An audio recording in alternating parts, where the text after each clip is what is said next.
రాజస్థాన్లోని జైపూర్కు చెందిన భూరీదేవికి 7 కుమారులు. ఆడపిల్లలు పుట్టలేదు. అయితే 6 సోదరులు ఒకే దగ్గర కలిసి ఉంటుండగా 5వ కుమారుడు ఓంప్రకాష్ మాత్రం వేరే గ్రామంలో ఉంటూ జీవనం సాగిస్తున్నాడు. 6 అన్నదమ్ములతో ఇతడికి 3 ఏళ్లుగా ఆస్తి గొడవలు జరుగుతున్నాయి. ఎప్పుడూ ఏదో ఒక రకంగా తల్లి అన్నతమ్ములతో ఓంప్రకాష్ వివాదం పెట్టుకునేవాడు. కాని వేరే గ్రామంలో ఉంటుండగా వారు కూడా పెద్దగా పట్టించుకోవడం మానేశారు.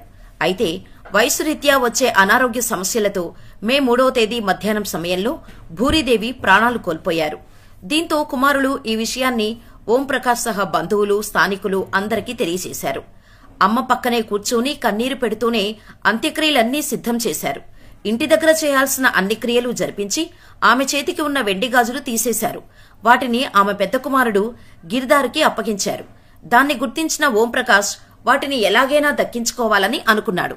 కాని ఎలా అని బాగా ఆలోచించి మరీ ఓ ప్లాన్ వేశాడు. మిగతా సోదరులతో పాటే తల్లి మృతదేహాన్ని కాటి వరకు మోసుకెళ్లాడు. ఇక చితిపై పడుకోబెడతారనగా ఆగండి అంటూ గొడవ చేశాడు. నేరుగా వెళ్లి చితిపై పడుకున్నాడు. అమ్మ చేతుల నుంచి తీసిన వెండిగాజులు ఇస్తేనే తాను చితిపై నుంచి లేస్తానని మొండికేశాడు. ఇవ్వనంటే తనను కూడా తల్లితో పాటే కాల్చేయాలని కోరాడు. బంధువులు, సోదరులు ఇస్తామని చెప్పినా అతడు వినలేదు. ఎంత లేపినా లేవలేదు. ఫలితంగా తల్లి మృతదేహాన్ని పక్కనే కింద పడుకోబెట్టారు. అప్పటికే ఇతడు రాద్ధాంతం చేయబట్టి 2 గంటలు పూర్తవుతుండగా పెద్ద కుమారుడు గిరిదారి ఆ గాజులను తీసి ఓంప్రకాష్కు ఇచ్చేశాడు. ఇక వెంటనే చితిపై నుంచి లేచిన అతడు తల్లి అంత్యక్రియలు నిర్వహించామని సోదరులకు పదే పదే చెప్పాడు.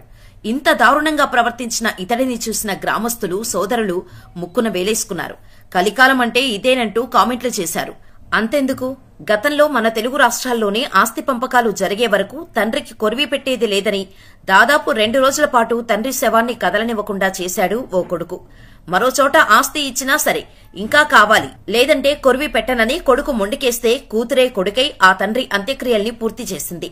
ఇవే కాదు, మన కంటికి కనిపించని ఇలాంటి సంఘటనలు ఎన్నో ఇప్పటికీ జరుగుతున్నాయి. ఎందుకంటే ఇప్పుడు కనిపించిన బంధాల కంటే డబ్బుకే విలువ పెరిగిపోయింది. మరి మీరేమంటారు?